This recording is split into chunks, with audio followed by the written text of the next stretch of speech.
Chattanooga State. I'm Mark Hyman, host of Behind the Headlines and the moderator of the Your Voice, Your Future Town Hall series. Tonight's topic, unions and jobs. Now, unions have played an important role and an important history in our country. Oftentimes, they were negotiated in order to get better wages, better working conditions, better benefits, improved hours. But there's also been controversy. There's been corruption and also the involvement of organized crime. That's the history of the unions. Now, we reached a high of about 21 million union members in 1979. Today, there's about 14.5 million. The question here in Chattanooga is, should the Volkswagen plant unionize? The first question tonight is not to the panel, but it's to my audience here this evening. I'd like you to respond to my first snap poll question of the evening. I'd like to respond by the sound of applause. You will have two choices and answers, yes and no. I'd like to respond to this statement. Volkswagen's Chattanooga plant workers should unionize. Those who believe yes, please applaud.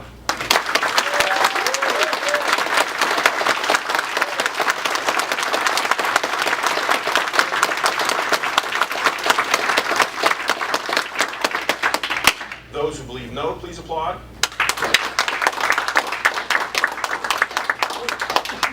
My name's Lon Gravid. I live here in Chattanooga, but I'm from Dayton, Tennessee. And, I keep hearing how terrible it would be for UAW to get a foothold in the state of Tennessee. But when in fact, there's already 14 UAW locals in the state of Tennessee. And they're in places like Nashville and Knoxville and Spring Hill, and they're all prospering. So why should we expect anything different from Chattanooga? So, Chris, would there be anything different? No, I think that's an absolutely valid point. I think that there's a lot of comparisons that want to be made to places like Detroit, when really we could be the next Louisville, we could be the next Spring Hill. In fact, I think you mentioned that there were 14 sites, and I have that there were 21 work locations and 14 locals that are already represented by the UAW, meaning that there are already workers in the state of Tennessee that have their representation through the UAW. And again, I wouldn't say that we're pro-union up here and anti-union. We're really pro-worker and anti-worker up here. Because all a union is the ability of workers to work together to benefit themselves. And that's where I stand, is with workers.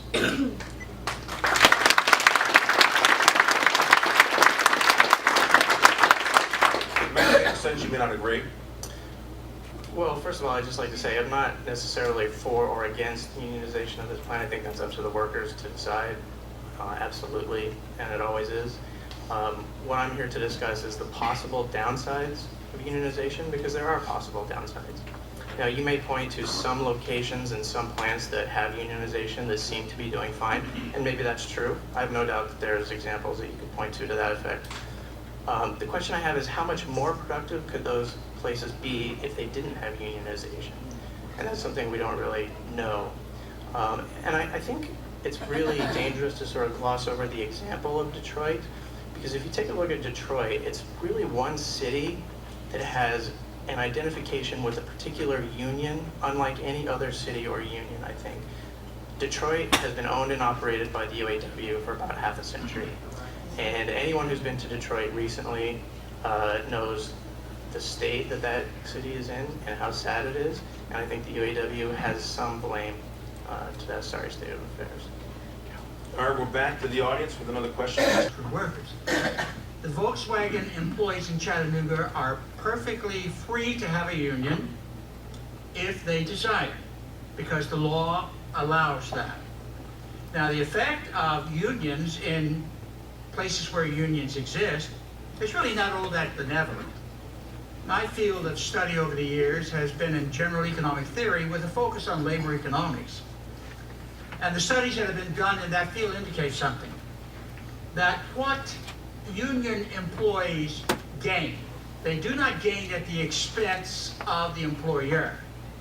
They gain at the expense of other workers who are unable to find jobs because unions, now facing higher labor costs, look for ways to reduce the amount of labor they employ. Perfectly logical. We need to get more unions back into this country. Unions is what built this country. Labor built this country. With better paying jobs, better benefits. That's how we got Social Security. That's how we got paid vacations. That's how we've got maternity leave. Everything was formed and given by the unions. He's been going through it his entire life. He's been to labor rallies, union marches. We've gone up to Nashville on union marches and labor rallies. It will involve us more deeply in Volkswagen's core philosophy of co-determination. It will allow us to participate in the Worldwide Works Council. It will allow us a better chance of landing the new SUV that's been talked about so much, plant expansions, more employment. This is the last job I ever intend to have. I plan on retiring from here, so I want to do everything I can to make sure that happens. Well, right now, it's probably 50-50, pro and against. I know the against side, we have 186 votes shy of being 50% plus one. And since that number has come in, I know that I personally gathered about 30 more signatures, and I don't know how many more my other colleagues have gathered since then. But that's the avenue we're pursuing. Is let's get signatures and let's take it to the corporate office and say these are the numbers we have. I actually saw a few of my comrades out there in the audience. Naturally, they are all pro-union, and I'm anti-union. I felt like I was one amongst many tonight, but that's okay. You know, we all have the right to have our own opinion, and this whole thing boils down to the employees. They have to make a decision, and the only thing I ask the employees to do is educate yourself, get the knowledge, go to the websites of the unions and the non-union supporters, and read those articles, look at those YouTube videos, and really inform yourself before you make a decision.